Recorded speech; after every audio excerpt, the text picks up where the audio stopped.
পবিত্র কোরআন শরীফ তেলাওয়াত শুনুন এবং শিখুন চ্যানেলে আপনাদেরকে স্বাগত। আসসালামু আলাইকুম ওয়া রাহমাতুল্লাহি ওয়া বারাকাতুহু। দর্শক, আজকে আমরা আলোচনা করব ইসলামের 5টি স্তম্ভের মধ্যে দ্বিতীয় নম্বর স্তম্ভ হচ্ছে নামাজ। এই নামাজের জন্য পবিত্রতা অর্জন করতে হয়। পবিত্রতার প্রথম ধাপ হচ্ছে গোসল করা এবং ওযু করা। আজকে আমরা গোসলের ফরজ, ওযুর ফরজ, ওযুর দোয়া, ওযু ভঙ্গের কারণ সম্পর্কে আসুন ওযুর দোয়া শিখে নিই। বিসমিল্লাহিল আলিয়্যিল আযীম ওয়ালহামদুলিল্লাহি আলা দীনিল ইসলাম। الإسلام حق والكفر باطل الإسلام نور والكفر ظلمة। ওযুর ফরজ কয়টি? বিসমিল্লাহির রহমানির রহিম।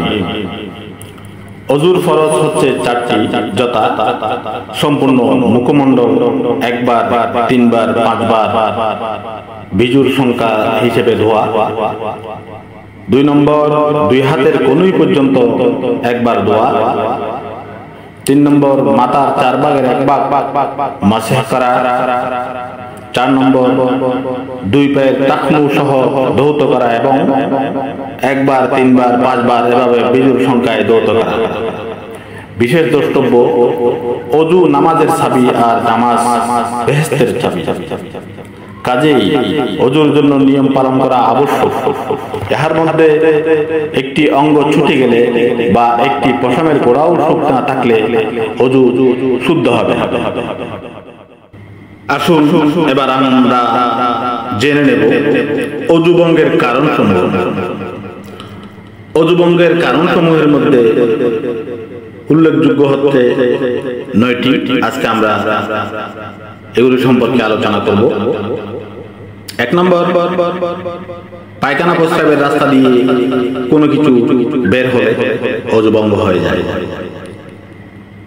2 নম্বর, মুখ ভরে বমি করলে ওযু ভঙ্গ হয়ে যায়।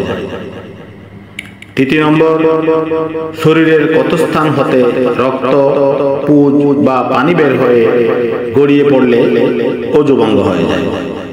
4 নম্বর, নামাজে উচ্চ আওয়াজে হাসলে ওযু ভঙ্গ হয়ে যায়।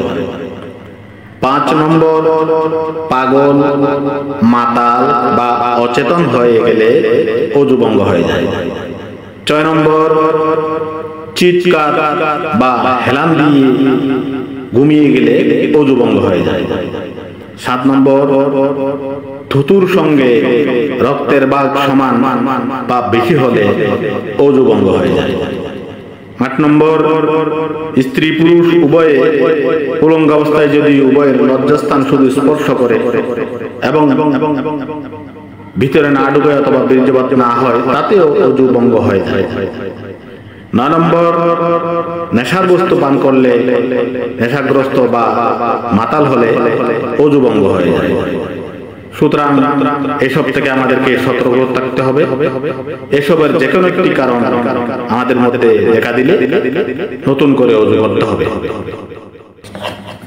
এবার আমরা জেনে নিব গোসলের ফরজ। গোসলের ফরজ হচ্ছে 3টি।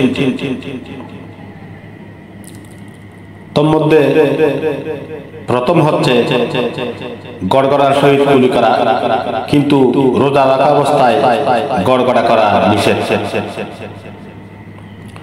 2 নম্বর, নাকের ভিতরে নরম স্থান পর্যন্ত পানি পৌঁছাইয়া উত্তম রূপে নাক পরিষ্কার করা।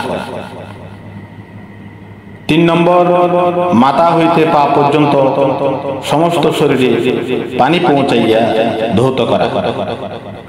বিশেষ দ্রষ্টব্য, উপরোক্ত 3টি ফরজ কাজের মধ্যে একটিও ছুটিয়ে গেলে কিংবা শরীরের একটি পশমের কোষালি শুকনা থাকিলে গোসল শুদ্ধ হইবে না। ভিডিওটি ভালো লাগলে লাইক, কমেন্ট, শেয়ার, সাবস্ক্রাইব করুন।